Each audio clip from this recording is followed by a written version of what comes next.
Ashamaa kabajamtootaa fi hordoftoota keenya fedhii rabbiitiin walitti deebinee jira.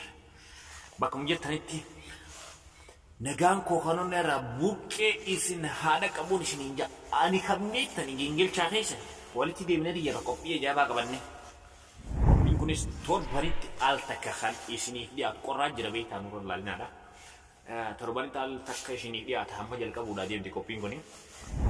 Qophii takka filadhuuti. Haga dhuma qophii keenyaatti nu faana turuu hin dagatinaadha. Obboleessa keessan boonsaa hamiti kan goyyuu beesan yookaan boonsaatuu be subscribe like share godhuu hin dagatinaadha. Warreen yaada qabdan akkasumas gaafilee qabdan afzalatti nu kaadha.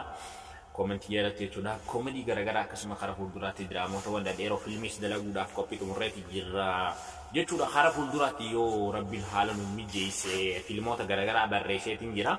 Draamas dhadhee fuula barreessaatiin jira. Yoo fedhii rabbiitiin gaafa biyya keenyatti illee gallee haa taatu qophii adda addaa akkasumas koomedii diraamaa dhadheeraa fiilmii sa'aat akka deemtu kan adda addaa qabannee haa dhufnu ta'a fuulduraatti nu jajjabeessa. Arra keessummaa teenya itti nu goyyuu beektan giiftii sabboontuudha walitti qabadhee dhufeetiin jira. Saniifuu nafaana turaadha haga dhuma qophii keenyaatti maaltu ta'a maaltu dhufa kan waliin turu ta'a sabboontu bakka nagayaan gama chaanaala boonsaattuu nagaan dhuftee sin jechuu barbaada. Yaa.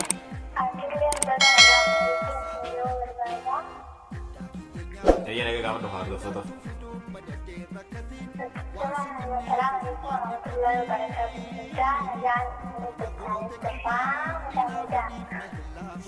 Nagaan isin dachaaneeti jirra hordoftoota keenya nagaan rabbi bakkuma jirtan isin aadaa qabu jettaan. Haya karaa qophii keenyaatti dubbiin baay'innu si dabarra.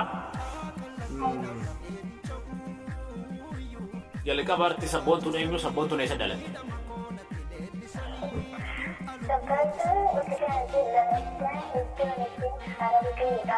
Hargiltaa isa? Hargiltaa baddeessa dhalattee jechuun sabboontuun sabboontuu eenyu? Sabboontuu haali. Mee gaafileen asi gaafa dhufu qophiin ni jirta jechuudha.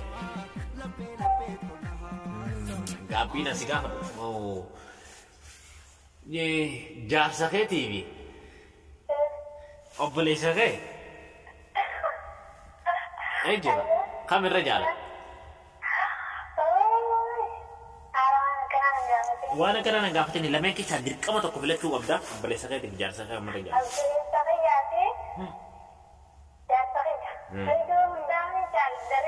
Hundaa'u ni jaalata beeka kamirra jaalata tokko filachuun dirqama takka jaarsa kee takka obboleessa kee.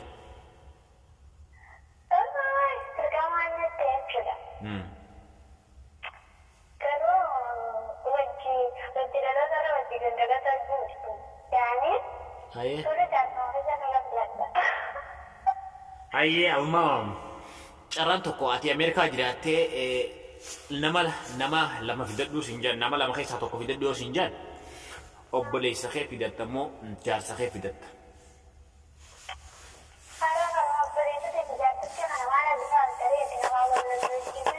Nama wal lolchiisuu miti kana sirriidha.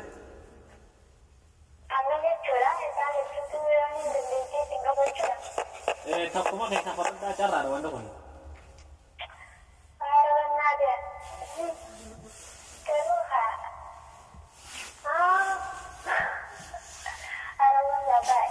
Himi ka?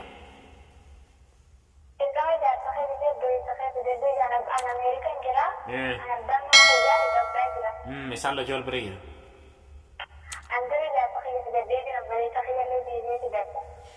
Oke, boleh saya jasa saya pindah tahu. Oh, ya Amerika jirate abah ini. Umat yang kayak satu kopi dulu cara dalam yang karena kayak satu kopi dulu sinjan tak kau umat tak kau bah kopi dulu sinjan ini.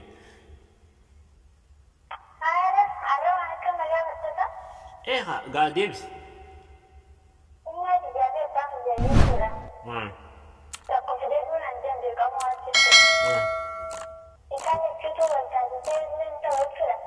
Takon sendiri bar takon makai sahur. Amma kok biar jangan sih apa curah dia. Jangan sakit toko. Jangan sakit toko. Jangan sakit toko pakai nyaki. inni ati beektu akka tasaa ati gabbaatee takkaa bakka hojiirraa dhufuu dandeessaa gabbaatee diyyattaa jaarsa kee kana dhalaa hojii yoo mana keetti isaanii ulaa cufatee jiru itti seedde akkam goota. Jaarsa jechuun jaarsa mumkin jaarsa tokko amantii irraa dhuftuu jira. Jaarsa kee yeroo kan hin duraan naman amantaatiin ulaa cufatanii akka tajaajila yoo jiraatan kan fedhanii miti ulaa cufatanii siree gubbaa ijjiisan. Sireerraa? Omaan goote jechuudha. Waa tokko godhoo Hejibdee jirte gaa dhugaa inni. Dhugaa inni nuna waan na jibbee karaa tajaajilaa jiru jedhee sodaate ani kan jiru barbareen itti haadha. Ulaatti cimtee barbareen itti haadha. Barbareen itti haadha takka ammoo hin baqsiisa usmaan isaa lamaan saliitan baqsiisa anammoo karaa gabaabaa barbareen itti haadha. Tunis dubbii ajaa'ibaati isin shamarran duraanuu garaa jabaattanii deebitu. Shamarran isin duraanuu garaa jabaattaniiti barbaree namatti aarsuun zayitii illee warri nama naquu isin waati. Anzeetii nuti hin daldalman itti haadha. Ni dhuman kaa? Itaa saree shamarran maa zeetii irra ittiin duraana waan jecha. Saniifuu dhonoo jeetu. Okay. Carraa siifin laadda carraa na gaafachuudhaan yaalta. Carraan si gaafachuu biyyaadha. Akkuma waa'ee jaarsa irraa fi waa'ee jaalala irraa na gaafachuutti anillee jaartii beeksisii fi nyaataa sadii Ameerikaa jirta. Ameerikaa jiraata.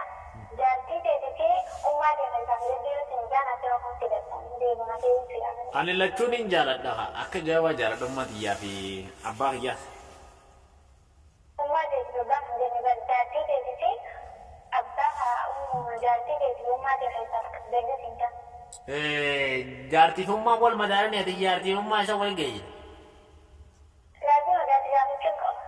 Duuba sanirratti ummaan xiyya abbaa jaartitii biraa ta'etu waan jaarsa biyya namaatii gootu hin qabdu. Jaartii biyya fidadeet maan isaan achitti xoorataa baaban akkam jetta? Hayyee kan qabu. Hayyee jaartii ta'e akkam jaalatti takka addunyaa irra akka maletti yoo karaa fedhiitu jiraate isaan kan lamaan keessaa kan dhalidhaan sinjaa.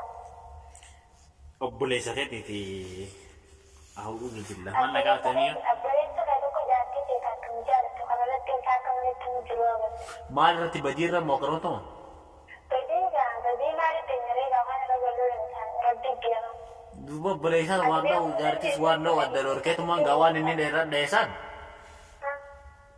Manguddoo jiraa mire warraa jiraa mire. Amma barsa manguddootii hin jenne kan moggotiif aartee irra dhohitaa jiru. Mindaa ukaa addaan hin qaba. Hin dhohite jechuudha qabda. Maaliif jechuun badii takkaa ishiin tun badii balleessuu qabdi. Taa'as lanna obboleessi jaartii tomu hin jiru beektaa obboleessa falfalaa taate malee dumaashii namni tomus hin jiru beekte. Yoo si waa balleessee jaarsatti matan malee. Ati taamaawwan himatanii jenne bara. Kan moggotiif aartee dhohitaa hin jenne. Dhiirri dhalaatumuunis beektaa waan ajaa'ibaati. Dhiirri dhalaatumuu qabdu beekte. Natti himachuun qabdu ni daawwan obboleessa jenna akka waan jedhamu. Obboleessa kan dhohitaa jechuudha. Ni daawwan ni ari'aa haayi. Dhalaatumuun sirrii miti kanatti himachuu qabaa mire. Kanaafuu obboleessa kan dhohitaa. Obboleettii beeksisii jaartii seetan irra jaalatta. Obboleettii seetiif sababa dubbii akka na gaafatti biyya. Ani mi'a obboleettiin beeku obboleettii wajjin dalannee beekte garuu shamarran baay'ee jaalladha. Wajjin dalannee. Jaartumaan jaalladha. Jaartuma jaalatta. Ayyaa. Baratamus hin jaantu jira. Gaafa biyya kana gaafatti. Carraa beekamne. Carraa naa kannite. Asirratti waan jecha barbaadu tokkotu jira. Hordoftoota keenya chaanaala keenya nu guddisaadha. Nu jajjabeessan kafeeraa keenya. An obboleessa keessanii jechuun boonsaa yookaan gingilchaadhaan na beektanii namoota baay'eedha kan gingilchaan na beeku. Saniifuu chaanaala keenya sabskiraayib laayik sheer godhuu hin dagatinaa hagaa qophii keenyaatti waan hordoftaniif ulfaadhaa galatuumaadhaa. yeroo gaarii qabaadhaa yoo rabbi jee fedhii rabbiitiin torbaa walitti dachaana nagaa keessan